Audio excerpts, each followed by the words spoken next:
Mnohí z vás mi voláte ohľadne určitých otázok k zariadeniu Trackhead. V tomto videu sa vám pokúsim odpovedať na otázky, ktoré sú pre vás zaujímavé. Čím sa Trackhead líši od konkurenčných zariadení na súčasnom trhu? Čo sa týka technickej stránky, Trackhead sa líši najmä v tom, že je to jednoliatné kompaktné zariadenie, ktoré tvorí vodotesné púzdro z hliníka,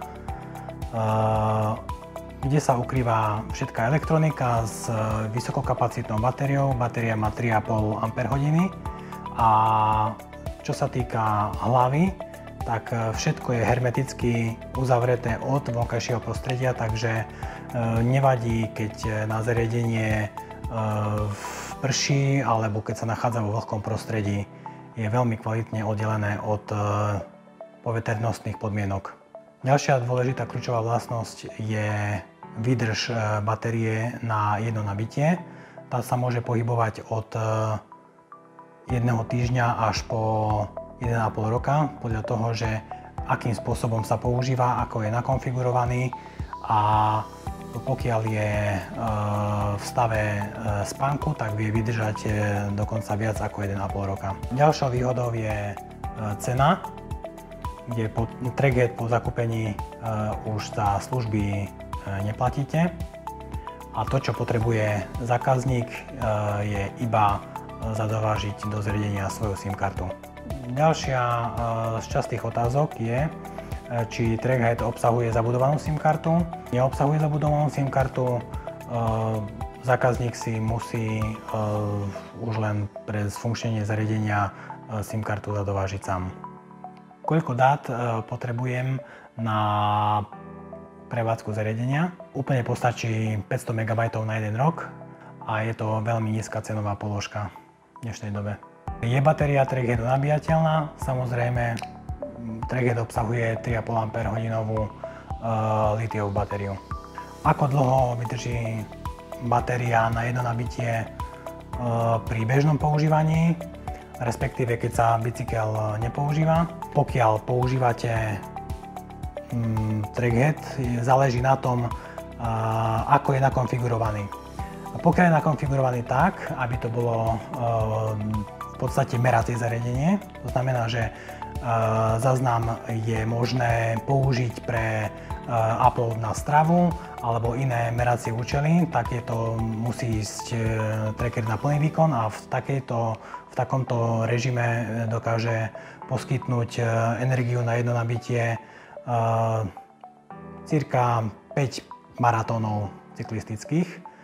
Pokiaľ je tracker v kľude, zhruba po 5 minútach sa vypína sám a v takomto režime sa uspí do nízkoenergetického stavu, kedy v takomto režime vie fungovať až 1,5 roka.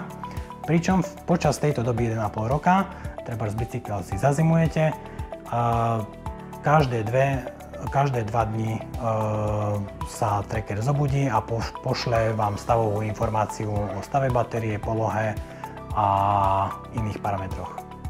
Veľmi častá otázka je ohľadne nabíjania, že či je potrebné tracker demontovať z bicykla, preto aby som batérku nabil. Samozrejme nie je to potrebné, stačí iba použiť micro USB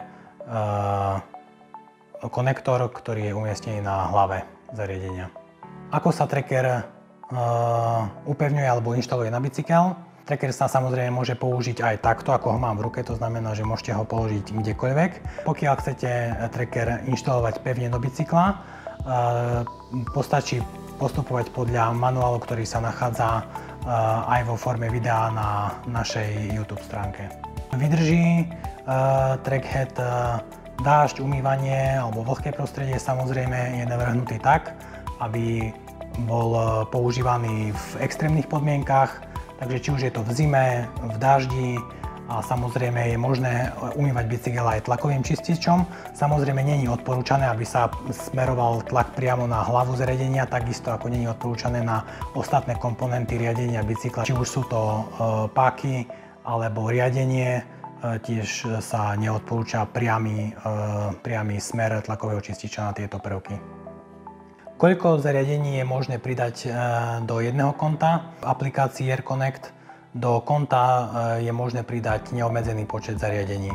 Aké limity má aplikácia pre zobrazovanie dát alebo iné limity? Aplikácia AirConnect nemá žiaden limit pre zobrazovanie dát. To znamená, že jednou z kľúčovou výhodou ďalšou je, že si viete zobraziť trasu do akejkoľvek histórie a viete sa dostať ku každej jednej vzorke dát, ktorú tracker zaznamenal zvlášť, bez problémov kedykoľvek. Sú nejaké poplatky za prevádzku aplikácie AirConnect alebo za prevádzku zariadenia? Nie sú žiadne poplatky. Jediné, čo zákazník musí zadovážiť, je SIM karta a to je všetko. Veľkou výhodou je, že po zakúpení trackheadu je aplikácia AirConnect úplne zadarmo a s prevádzkou zariadenia už nie sú spojené žiadne ďalšie poplatky.